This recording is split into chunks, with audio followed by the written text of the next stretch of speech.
Hello, YTPC. So, I'm going through my Watch City blends, right? I'm have a few right now, have more coming in, and I'll intermittently be also. When I order these, I'm also ordering some other just name brand tins as well. I have some Cornell and Deal's Black Frigate that is in my cabinet that I've sipped once so far since I've gotten it. So I will need a little bit more time, to do a full review instead of a first impression. And it's been interesting to see the different comments as far as Watch City in general. Some people haven't had a lot of good luck either with the blends. Smoking Cardboard, I know that you've mentioned you get tongue bite with it. That one's always tough for me as far as just trying to negate like what is there. I'm always cautious to make sure I mention the fact that I typically do not get tongue bite. As anybody who watches this channel knows, I also sip aromatics, and some of them are quite sweet, quite wet, and have the ability to bite. Not just in the title of my channel, I typically sip very slow.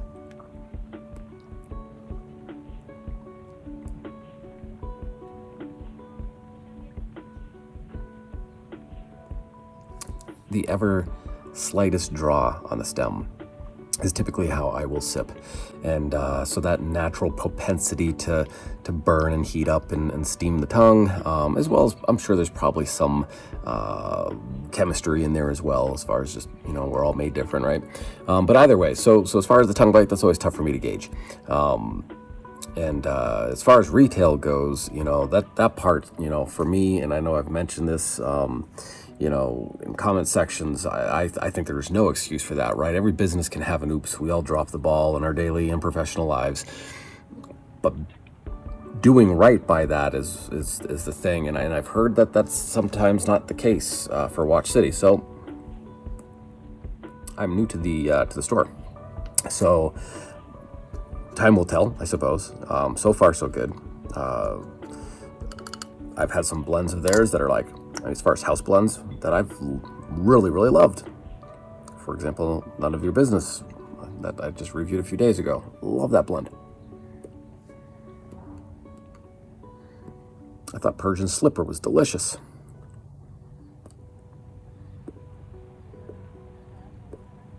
But for today, we are doing the Curch Warden. Now, I'll go ahead and say right off the bat,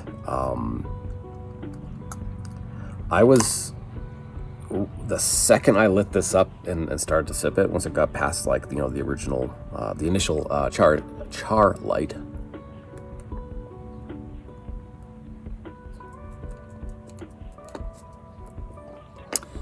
right away I thought, Nor'easter, another of their blends that I, just recently, like a month and a half ago, did a review on.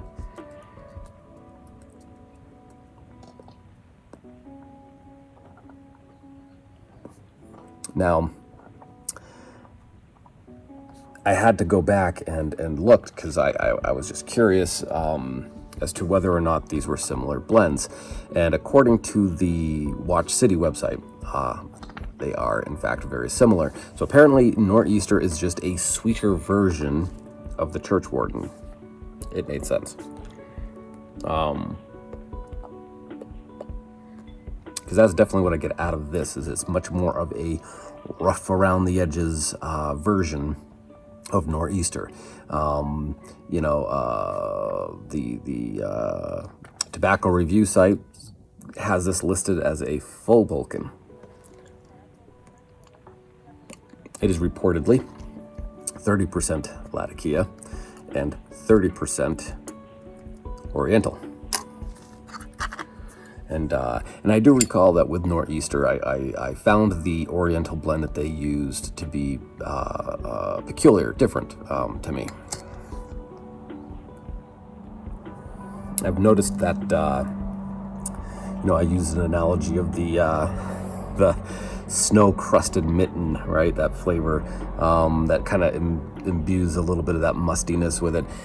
There's that kind of component in their blends, and it's in this one too. Not as identifiable, but it's there. Now this also has some cigar leaf blended in it. Yeah, I mean, I sip cigars. But on that, I will say that it is a aftertaste for me as far as the cigar leaf. And I just think that's, I mean, if you think of like if you're listening to a full orchestra, right? Like if you're at like a play or a musical and there's a pit band down below and you have that full orchestration below. There's times in certain pieces where like you can see that the flute section is piping away, but you really almost can't hear it at all, as you sit there and listen to the rest, because it may at that moment be drowned out by brass and percussion and so forth. So it's kind of like that, right? And then if all of a sudden, all of a sudden there's, an adagio kind of component, everything kind of goes soft, and you now I can pick out that flute. There is perique in this. I don't think they put a lot in here at all, which is fine. To be honest, because this is so rough around the edges, I think if they had put too much perique in here, the blend would go past being a bold blend and just be almost a nuisance to sip, if that makes any sense. I don't know. Now, what's interesting too is on the Watch City website, it literally says that, paraphrasing, maybe not quite too literal, but there's they indicate the fact that this blend was something that they had received. This part was quoted that it was an ancient recipe that they got from an old friend, that was an in-store patron of theirs.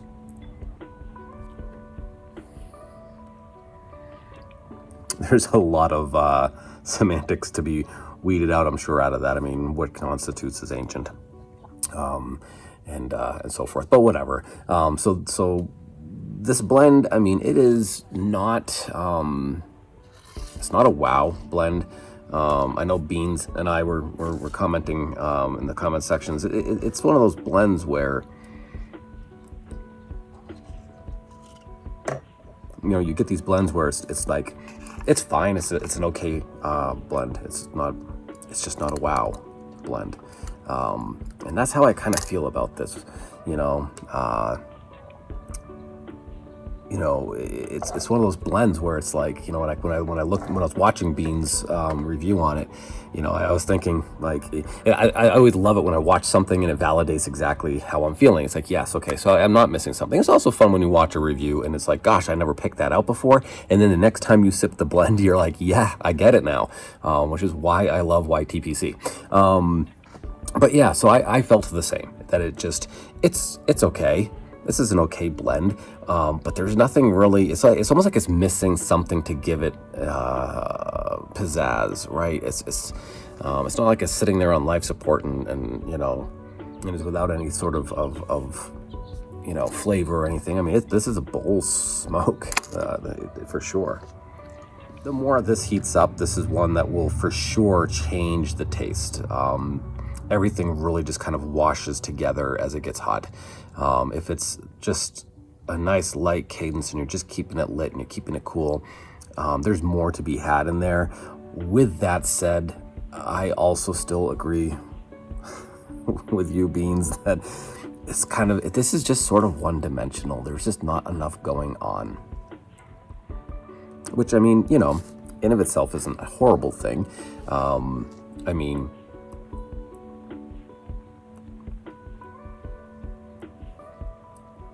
you just get a lot of that campfire, smoky essence to this. Sure, why not? I will say, as far as it being 30% Oriental, yeah, I don't know. I mean, this also has some Green River Cavendish in here too, but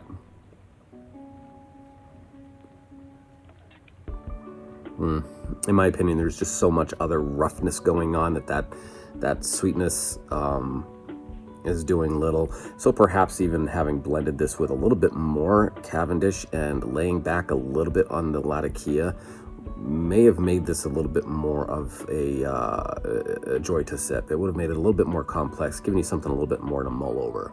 I mean, you know, I certainly will not be purchasing this again. I don't see it as a loss. I mean, to be honest, I have yet to throw out a blend of tobacco.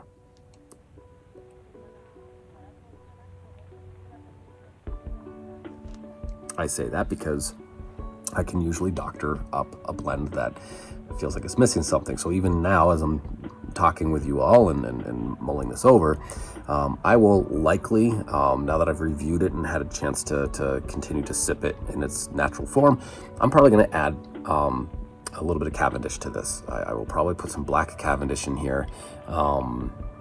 I'll put it out on some parchment, spread it all out nice and even, and sprinkle a proportion of that in. And I think that that's probably going to make me happier with this. I still am not going to go and buy another batch of this for sure. And again, this is just me. So, you know, this would not be a bad blend if you're not looking to have something complex and you're just looking for something to pop into the pipe to sip as you go about your way on a hike or something. I don't know. I mean, again, for me, that's when I want a really special blend, is because, you know, it's kind of like listening to your favorite tunes, right? You have your playlist, and a lot of times, you know, certain songs go with certain moments in time and things that you're doing.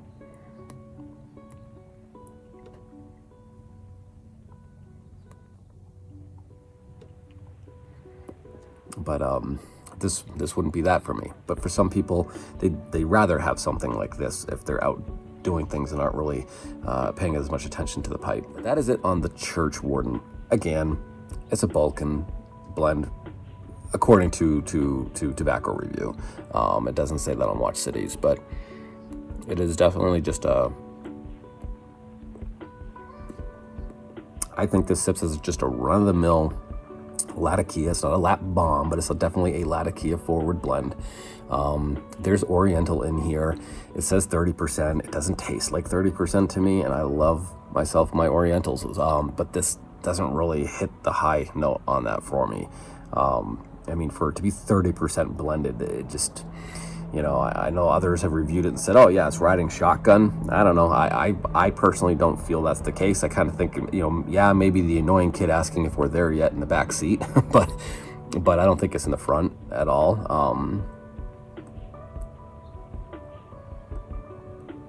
So that is it. So until next week, with Cornell and Deal, the Black Frigate, be well, my dear friends, and happy sipping.